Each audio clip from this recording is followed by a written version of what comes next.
Right guys, it has been long enough. I can't do this anymore. 2 years.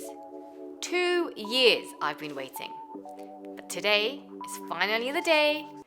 We're going to Hobbycraft! I am actually genuinely that excited about it because I haven't been able to visit in 2 years since, pre-pandemic days. Online shopping is lovely, but it's just not the same as going into the shop and just getting to see everything. So let's get in the car and go.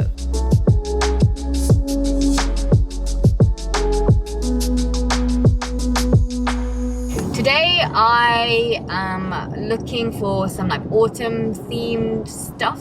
I think that the craft room needs a centerpiece, and I'm thinking actually it might be cool to create something new for every season or festival as it comes. I have an idea today, so I'm going to be looking for specifically autumn colors, focusing on autumn, but I'll probably have a look at the other stuff they've got because I'm sure they've already got their Christmas stuff in the shop. So I think I am a ridiculous amount of excited about this. Let's go.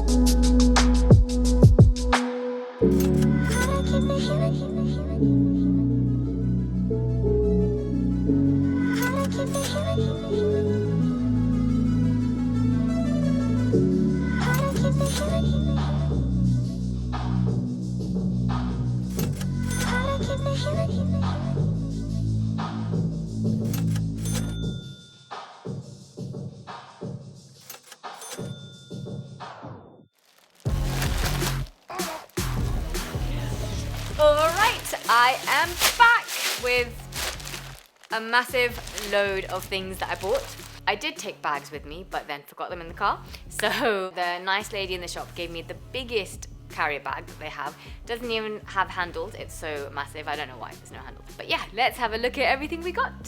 So first up, for a project I have in mind, I bought a whole bunch of very orange card. It's a deliberate decision. I know it's very bold color compared to what I normally use, but I have an autumn craft in mind with it. And sticking on the autumn stuff that I bought, some of it's a bit cliche, but I'm hoping when it comes together it will still look classy. Pine cones, dried orange slices. So you can tell my kind of idea is on an orange theme. These are cinnamon sticks.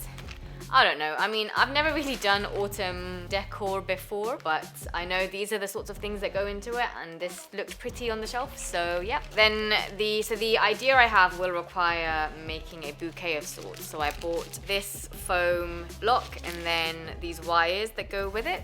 Actually, my mum is the expert on this stuff. She actually did a course when we were young on flower arranging. I do actually have a bouquet she put together using these kind of techniques. I'm going to have a go myself. And then I picked up some of these. These are just wreaths, holders for wreaths. So I'm not actually planning on doing an autumn wreath, but it's good to have these things in stock in my supply. I love doing wreaths, I'm just not planning on doing an autumn one. Yeah, so that's everything that's kind of on theme, and then the random bits I just couldn't say no to. I found this gorgeous card set. It's called Marble. It's 12 by 12 and just has loads of really lovely purples and pinks in a marble effect. So quite like the look of that. Then I stocked up on gift bags in plain craft and in white. You always need these things, and buying them in bulk and also just in a really plain finish is great because I'll be able to customize those easily. And I recently finally took the plunge and tried out infusible ink on my Cricut. I've had the stuff in the craft room for at least 6 months now, and I've just been putting it off, sticking with stuff I'm used to. But I finally kind of got over whatever was holding me back and tried it, and it was fine. It worked really well and I really loved the results. So I picked up some of the like this is the heat resistant tape. You only need it when you're using a blank like a coaster, the ceramic coaster or the square coaster, and because when you're using fabric, your actual design, like the infusible ink transfer sheet, should stick to your blank quite well. But I've started off with coasters, and so I needed some of this. And finally, I picked up a palette. That's a weird purchase for me because I'm not good at painting. I'm just not.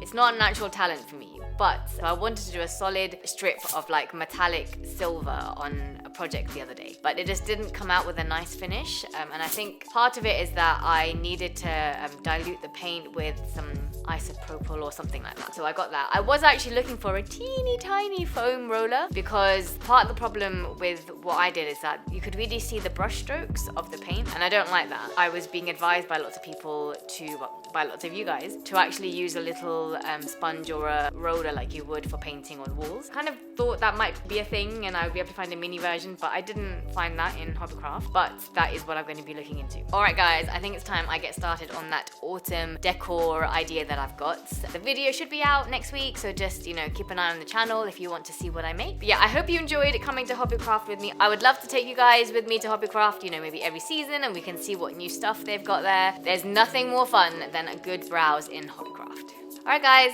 thank you for watching. I will see you in the next video.